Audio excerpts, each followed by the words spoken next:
Hello, good evening, and welcome to Monkeys with Fire. Good evening, Roger. Welcome. Thank you for joining us. So, we have our final show of this week, where we have been spending our time exploring the Forbidden Lands. And tonight we are going to take a look at the Bloodmarch, the campaign module from Free League Publishing. So this campaign module features new magic disciplines, 16 new monsters, 27 random encounters, and 8 complete adventure sites. So this looks dark and foreboding. Perfect material to end the week on. Of course, our thanks to Free League Publishing for providing a copy of Forbidden Lands The Bloodmarch for us to look through this evening. Now, of course, due to the nature of this being a campaign module, we can potentially work our way through the beginning couple of chapters, but we will hit a point where it is for Games Master eyes only. So I will make viewers aware when we reach to that point, and that's where you want to tap out if you do not want this module to be spoiled. All right, let's jump to the table now.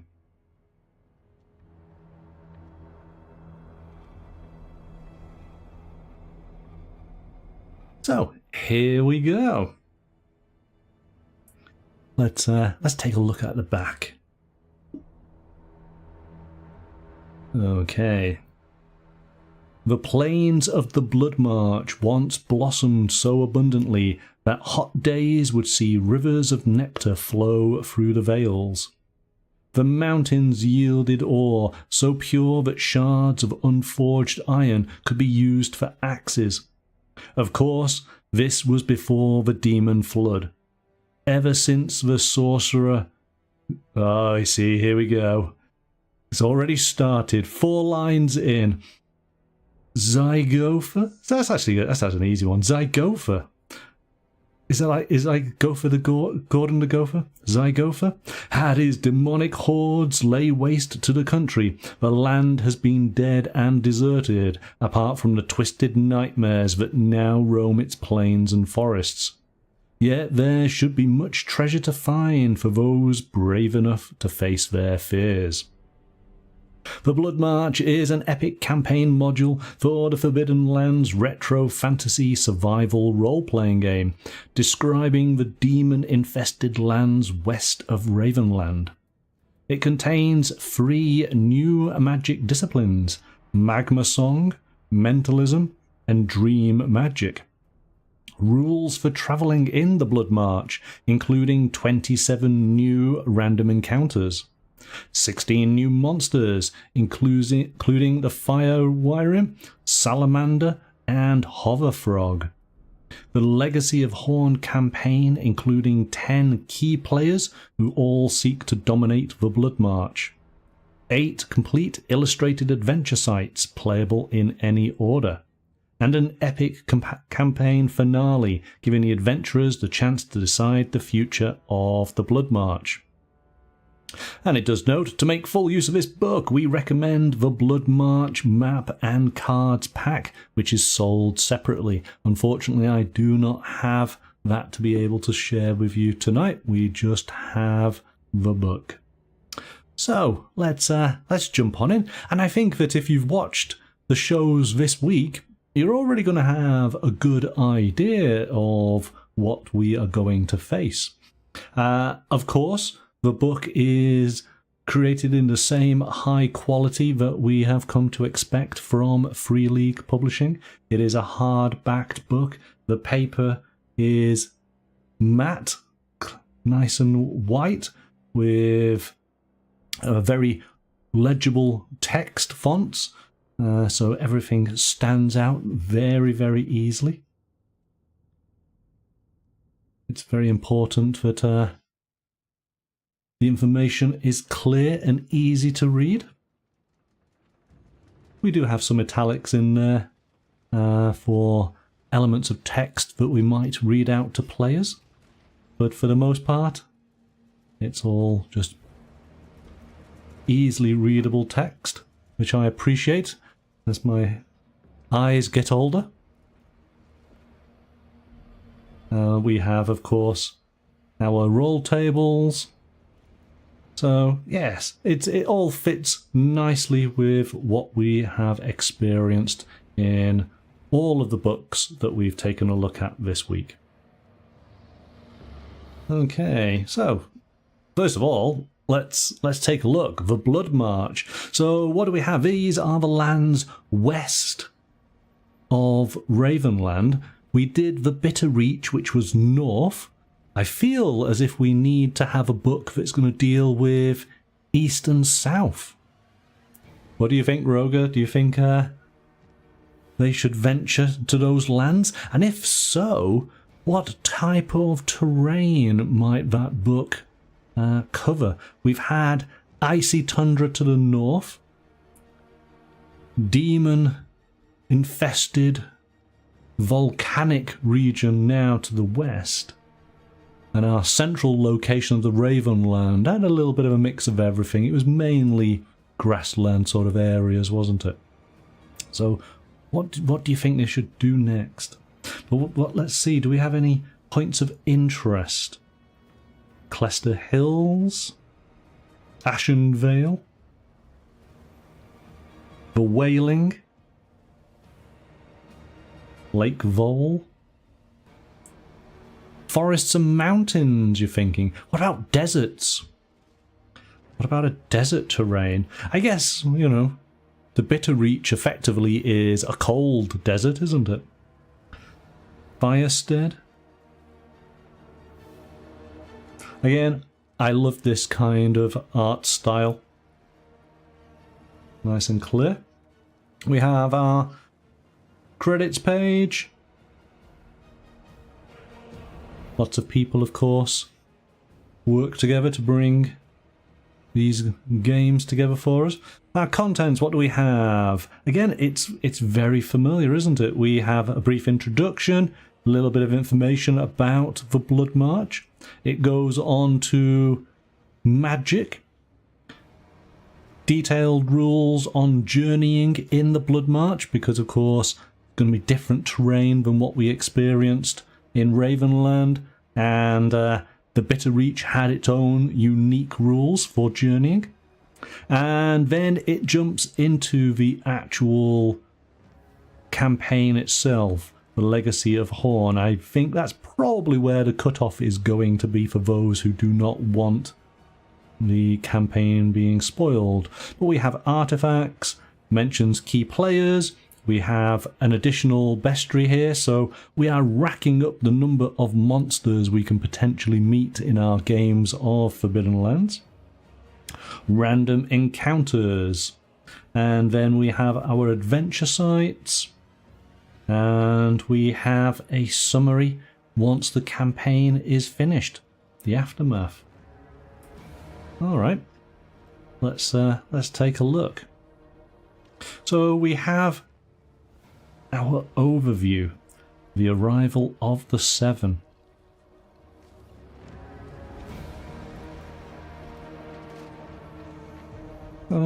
Setting the scene, and again we've already got this wonderful art.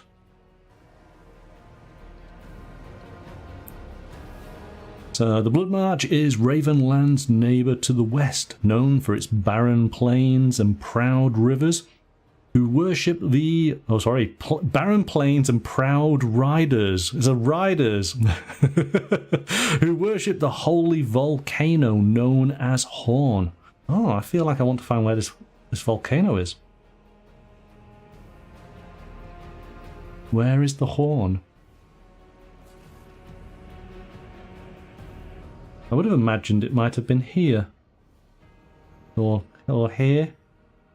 I don't think I'd like to have my farmstead right next to an active volcano.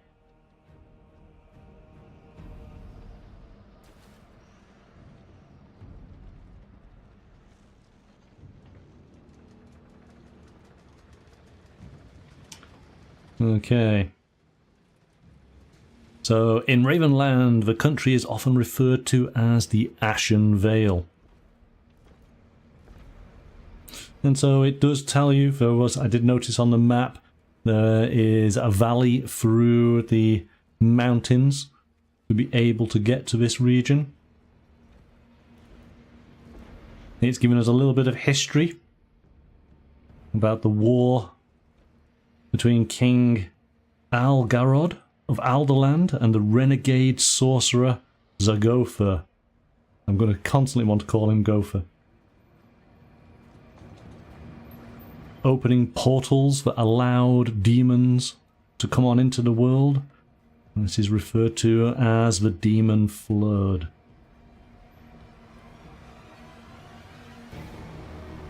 So we're getting a little bit of an overview for the actual Games Master. It jumps on into journeying to the Bloodmarch. How might our players get to this region?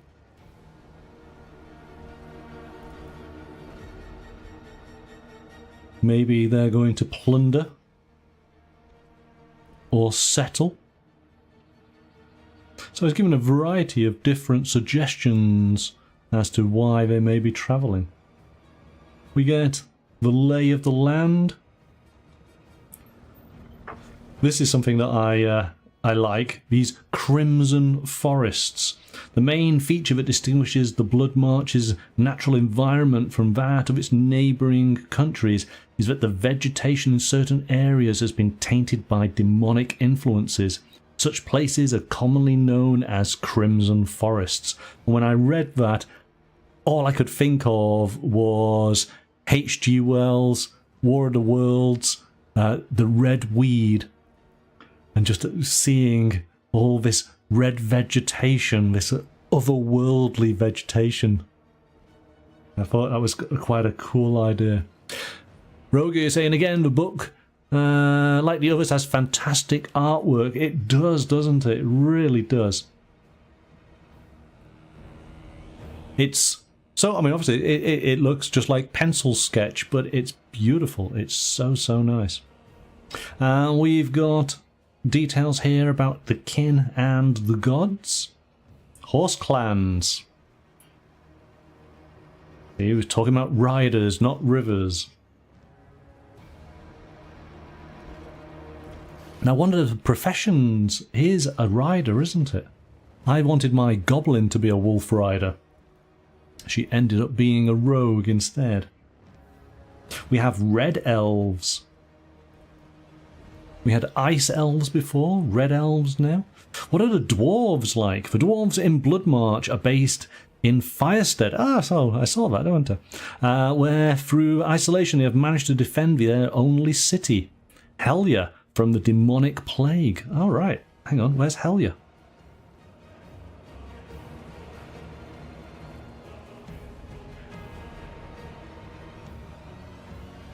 So there's Firestead. I'm assuming we've got a couple. You can just see it in the corner there. There is a little entrance. Could that be it? Of course, that's the great thing about the game, isn't it? Is that as you are exploring, maybe you pick up some rumours, maybe you talk to somebody, and that gives you an indication as to where that location is. So we need to remember Helya, because I think that might be one of the adventure sites. We'll find out.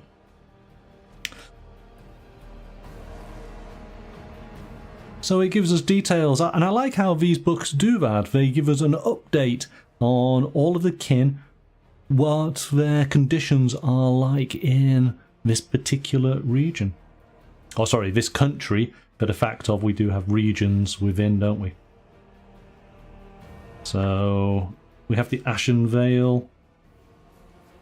Here we go, Firestead. A river of lava known as Burn flows westward from the volcano horn until it crashes down into the wide gorge called Scorn Gorge. The dwarven realm north of Burn is called Firestead and coped fairly well with the demon flood, since the dwarves during the worst attacks managed to hold Helendrum, the only natural bridge over the lava river. I want to find out more about this. Where is that?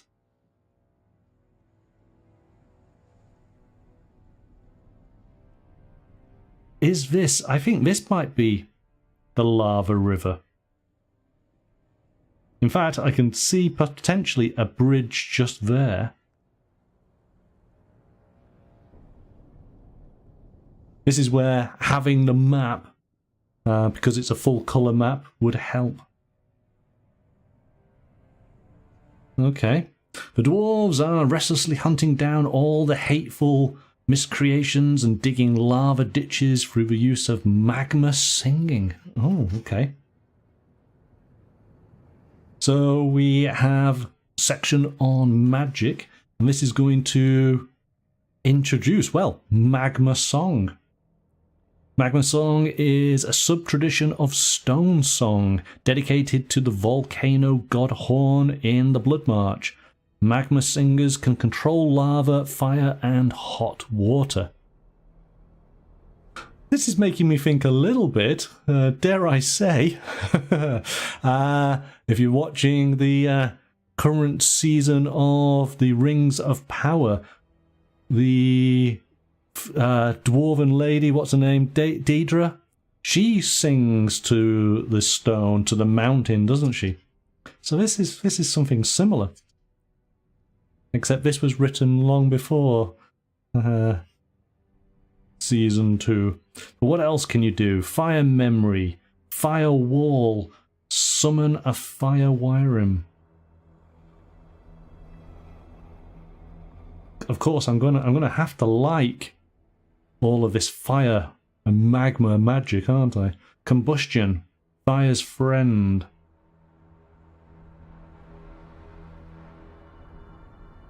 I feel like I might have to create a character that does use magic, just so I can learn a little bit more about this.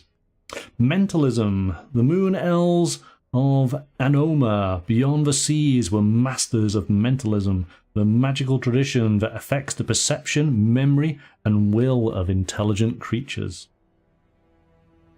Mental strength, wordplay, amnesia, truth sense, false shape. You can become a mentalist. Oh my goodness. Ah. One-eye romancy? Or dream magic? Shall we just call it dream magic for ease of narration? Let's call it that. Premonition, nightmares. Oh, nightmares is a good one. Dream travel.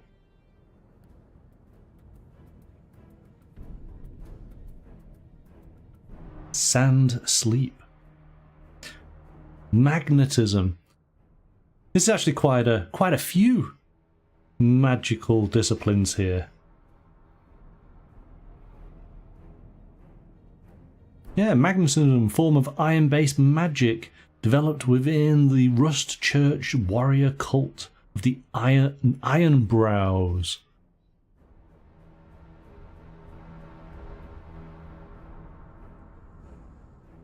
I feel like you might end up being a little bit like Magneto. We got a section on new drugs and potions.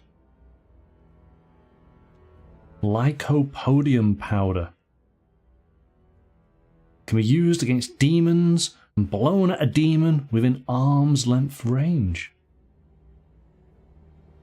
There's definitely lots of demon hunting in this one. And then we have journeys in the Bloodmarch. I haven't noticed. I'm just going to double check, just to make sure I do not stumble.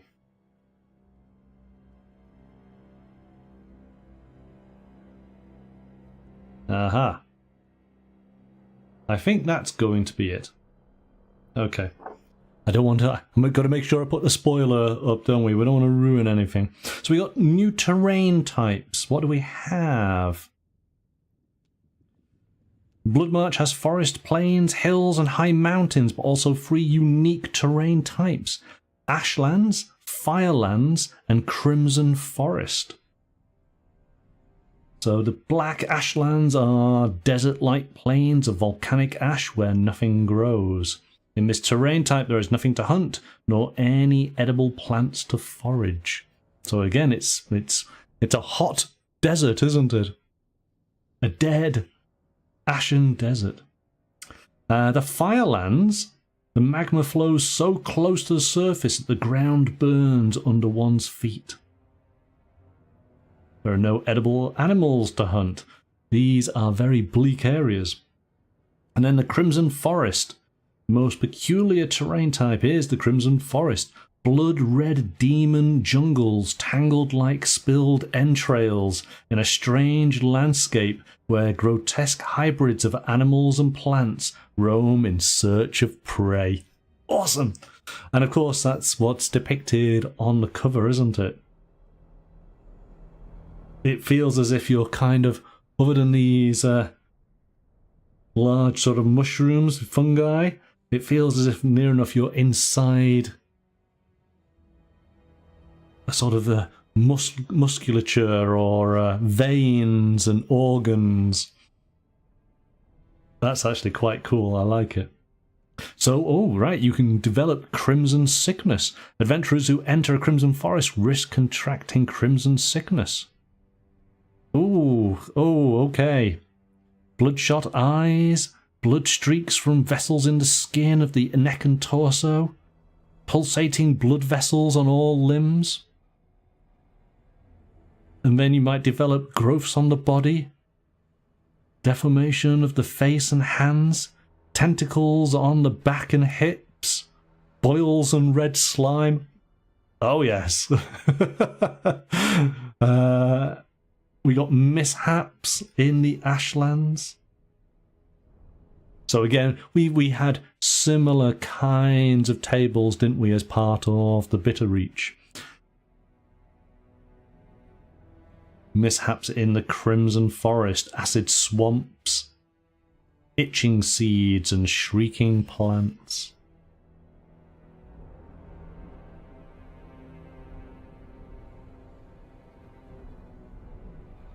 So yes, we got lots of mishaps about when we're making camps in the various terrain types, hunting in the Bloodmarch.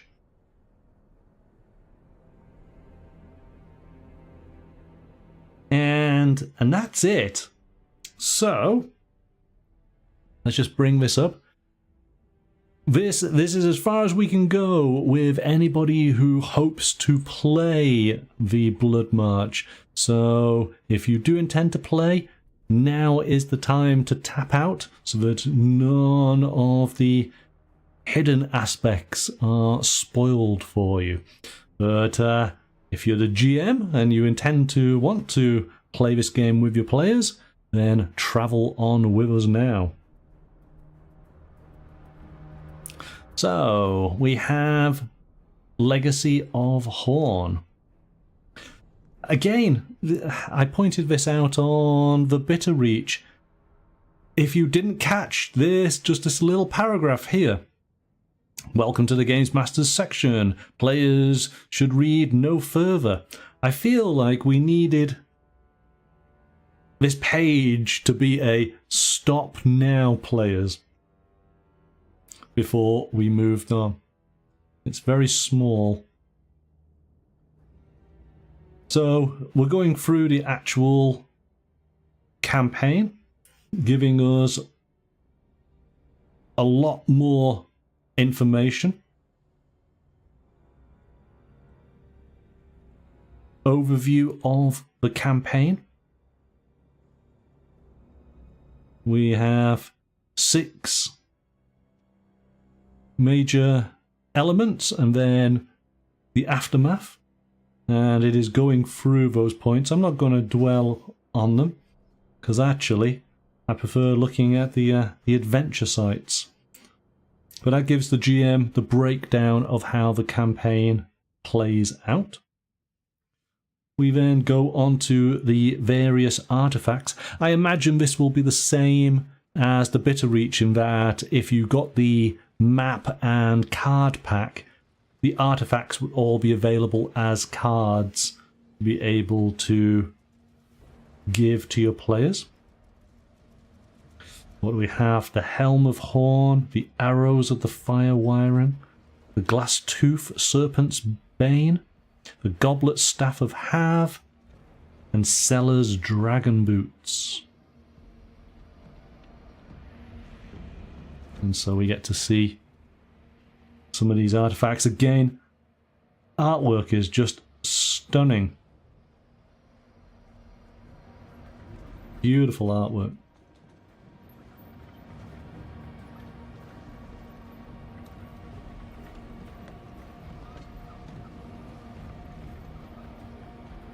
Witherbeam. This is the horse. We did talk about the riders of the Bloodmarch.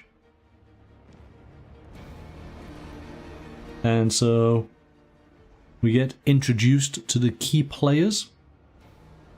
Those that are trying to assert their dominance upon the Bloodmarch. And again, it follows a similar method of giving a little bit of a legend, describing their appearance, detailing overt goals and secretive goals, how you'd meet the character and their relationships, along with a stat block for them. Ah, this is handy. I don't know if the Bitter... I don't recall if the Bitter Reach had something like this, but this essentially lists all of the players, and then it's just doing it very briefly, but you can get a good overview of all of them here. That's good, I like that. So I think it said we've got 8 different players. We won't dwell too long. Ha ha! There we go. Goblin on a wolf. That's what I want.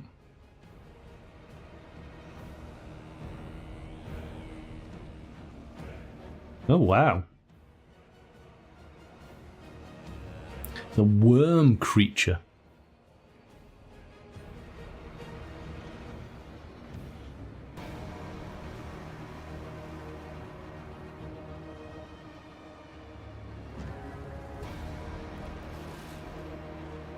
These are cool. Oh, that's good. I like this one.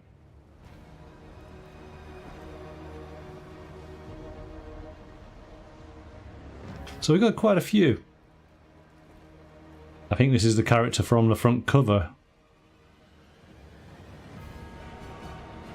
Therefore Van Ryben. Therefore Van Ryben.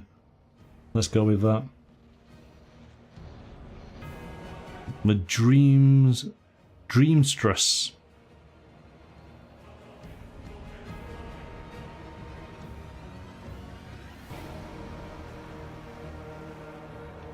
So we move on to a bestiary, to which we have, how many do we got? 1, 2, 3, 4, 5, 10. We got 15 new creatures. What are we going to find in the Bloodmarch? A Smolderer. Smolderers are small, dark grey humanoid creatures with glowing eyes who have thus far only been found in the Ashlands. It's kind of goblin-like. The Blood Beech. In the outskirts of the Crimson Forest grow blood beeches, large red trees with beautiful white flowers. But their beauty is deceptive. The Prune. Prunes are red elves whom the priests of Ashenstead have sought to reform through anatomical procedures and the pumping of blue tar into their bodies. Oh my gosh. A Winged Steed. So it's a bit like, oh, what's it called? Pegasus. Farage? Heat-stealing ice demons who always attack the warmest target around. First lamps, torches and campfires, then warm bodies.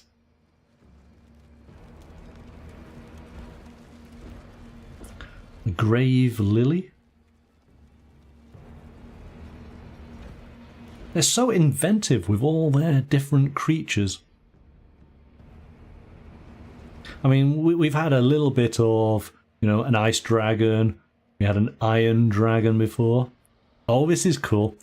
A mecha. The dwarven mastersmiths of Firestead constructed mecha to perform heavy tasks that did not require more than simple instructions. Some mecha are still in working order in Tribolia, and probably in other parts of Firestead as well. Mechas resemble dwarves in size and proportion, but are purely mechanical, built of bronze, steel, leather and other materials. Optical crystals for eyes and hydraulic mechanisms for muscles. That's cool, I like that.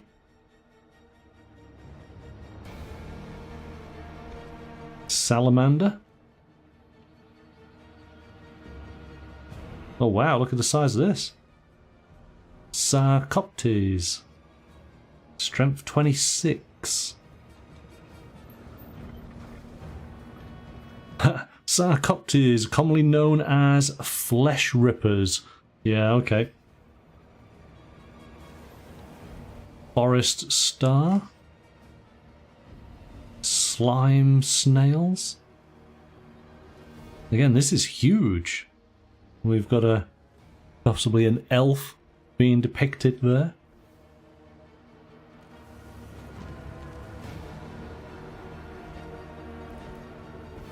Slivernet, terrestrial carnivorous plant whose large leaves have turned into thick nets which lie hidden among the leaves. Spore walkers. Aha, here we go. Hover frogs. The birds of the Bloodmarch risk being caught and eaten by hover frogs, a predatory amphibian that cannot fly but hover, lifted into the air by the antenna on its back which seems to suspend the law of gravity.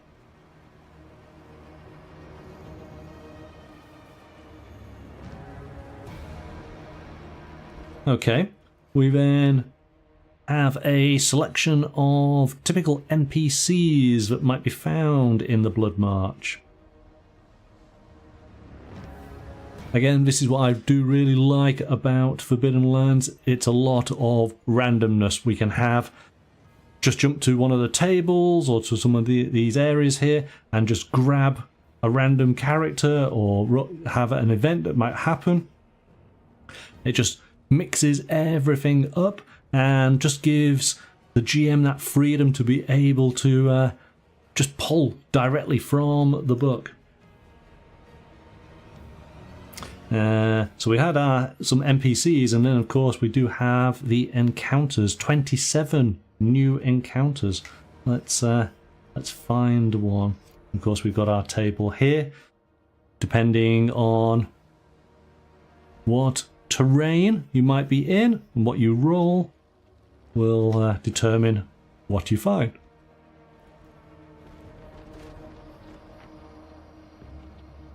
Let's find something. Red Harvest. There are fires ranging at the edge of a grove with tall, slightly strange-looking trees. Humans are climbing the trees and seem to be harvesting something into their satchels.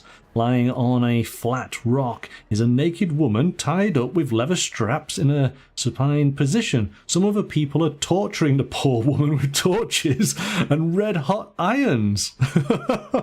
Okay. What's going on in this fire harvest? I thought they were just collecting fire, and look where I've got. These humans are pyrolites, fanatical fire-worshipping priests of Hav, who have harvested lycopodium powder from the giant trees of the grove.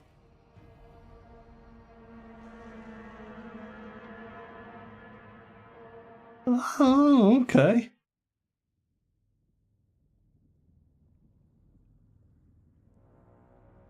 I'm not going to carry on and reading this. But that's interesting. That was interesting. You'll have to find out all about it.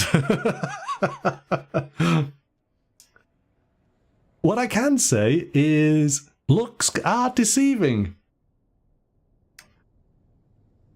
And I guess that's the beauty of this game, because, again, for those who have played Forbidden Lands, you know that your characters are moving out into these areas that have been inaccessible to the major populace for hundreds of years, and now they're moving out to be able to go and try and discover the treasures that might be found. So everything is a discovery. All of the beasts are all going to be new to them. The artifacts are going to be so much more interesting and powerful. And then things that are happening may not be what they first appear. And that is actually pretty cool.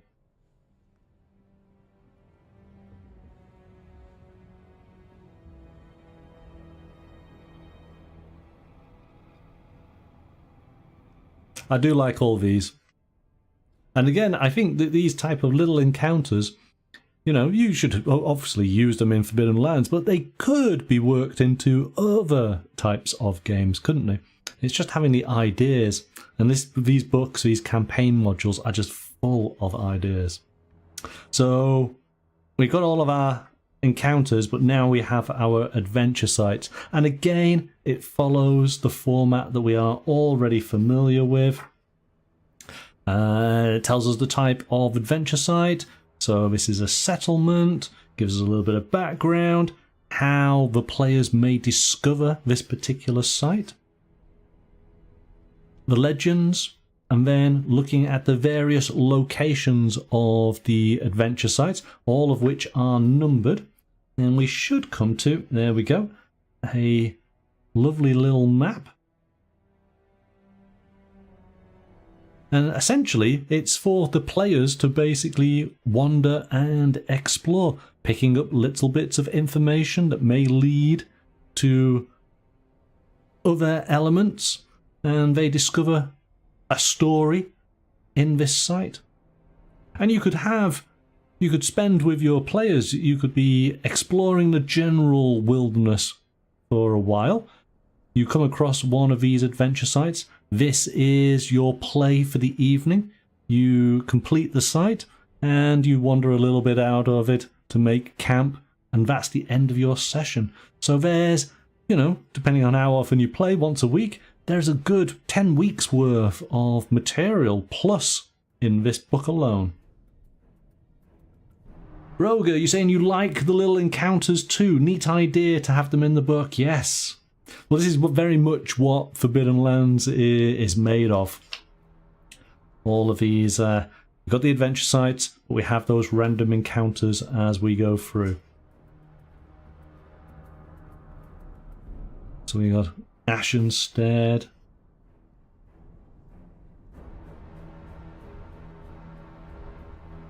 And I like, of course, how we have different types of maps. They're not all the same.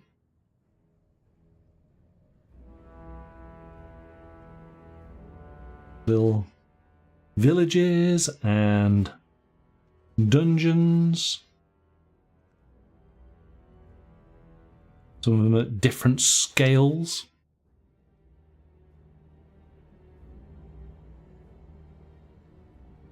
I want to see if we've got something for the... oh, wow. If we've got something for the dwarves. Look at this. This is almost... Initially, because I could see the columns, I thought it was kind of Roman-esque.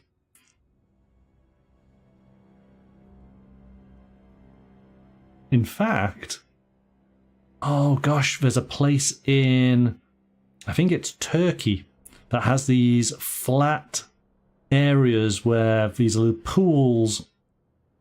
Ah, it's near, I think it's called Ephesus, somewhere near there.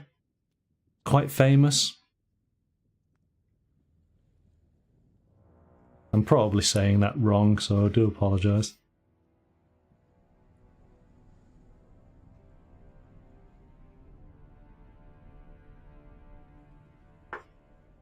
This is cool. I like it. The Watch of the Sisters. So I say we're very familiar. Oh, we got a mountain.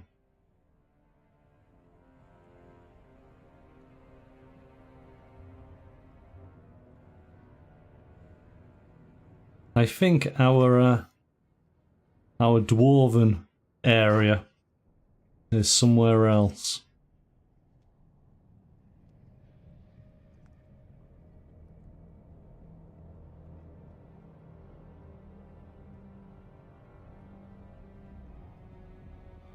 Is that called a? Is it like a ziggurat?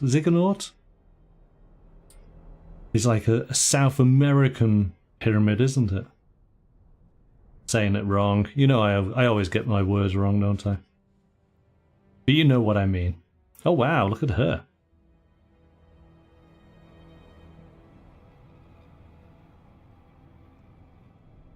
Artwork in this, really great. We then have a showdown, we have our aftermath, and then ultimately these are handouts for the various creatures that our players may bump into or may require. Ironstead, yeah. Did I don't think I must have skipped past it. And then we finish off with an index at the back. Ah! Ah ha ha ha! We have our answers. Oh, this is good. So here we go. Here we go. This is Ravenland.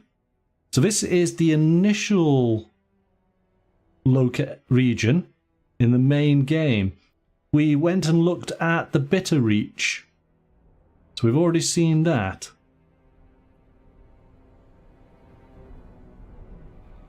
I guess we must be over here in this area. So we do have Alderland. We got, in fact, I mean, looking at this, potentially we got 1, 2, 3, and maybe even 4 possible areas that we could go and explore. And what might be in the Drawn Lands? That's cool. I didn't notice that because it's always been the replication of the map at the beginning, which is the Bloodmarch. So in fact, we've got this outcropping of rock here and the rock along here.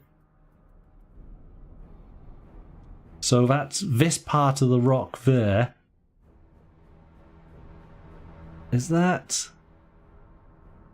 Does it come down lower? No. I think this is where it cuts off. That's cool. Is this a bit of a teaser then for what is to come? I like that. I like it a lot. So I have an idea now of where we might end up going. Awesome. So there you go. That is the Bloodmarch for Forbidden Lands from Free League Publishing. Again, I think this is a great game. It really is cool. It's one of my favourite from Free League. Forbidden Lands and Dragonbane, those are the ones I've really enjoyed. I like the style of them. I think it makes me sort of harken back to my early days playing role-playing games. and so I really appreciate those. I do love the art style. I think it's really, really neat. The rules are easy to learn and to use, and then I love all of the roll tables and the random encounters. I really like that aspect, and of course, even though we've not been able to show you this evening, the map that you would get with this, putting down all the stickers, it means that your experience with your group of friends is unique for you then. Your map is going to be different than the other group of players, and of course the map is double-sided, so effectively you could play the campaign again. Yes, you'll know the major beats, but the actual exploration will be different on your second play. Oh, hello, is that Per? The Bloodmarch map is vertical on the world map, so it's rotated. Ah, okay. So, 90 degrees. Is it like this? That makes more sense. Thank you. Thank you for explaining. That is okay. Now I get it. So in fact it said, yes, to the drawn lands there. And this is going to Shadowgate Pass to the Ravenlands. Okay. Yes, there we go. So we got the mountain coming out here, and this is the length of the mountains at the bottom. Awesome. There we go. That makes more sense. Thank you. Thank you so much. Brilliant. Oh well, there we go. That makes that's a good conclusion to the show. So then, next week, we're going to be looking at a quick start for a game that is releasing soon-ish. Let me press the right button here. And this is going to be a little bit of a callback to my younger years. We're going to be taking a look at the quick start for Space 1999, the role-playing game. This is Adventures in the Frontier of Space. I don't know if you guys are familiar with Space 1999. This was the live-action TV show by Gerry Anderson. Gerry Anderson of course, the Thunderbirds. And we have played a Thunderbirds game on the channel many moons ago. This brings back many fond memories. I used to have one of those Eagle models as a toy. You remember it, Roger? Excellent. Martin Landau, wasn't it, as the commander of Moonbase Alpha. So this quick start is available to download, so you can get an idea of what the game is like. But yeah, we're going to go through that on Tuesday from 7 o'clock. And I guess just geek out a little bit. So I'm hopefully going to catch an episode or two over the weekend. I can remember the theme tune in my mind, but I want to go and sit down and watch a couple of episodes just to get into the sort of spirit of it. So that is the start of next week, and we've got some other things happening potentially on Thursday. We'll see how things developed. We might be staying with a space theme.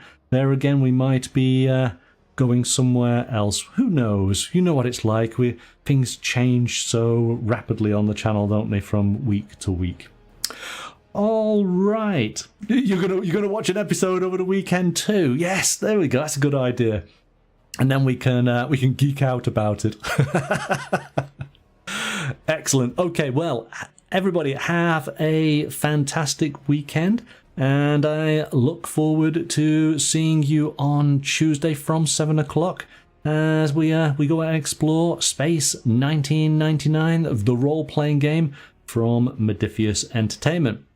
But until then, bye for now.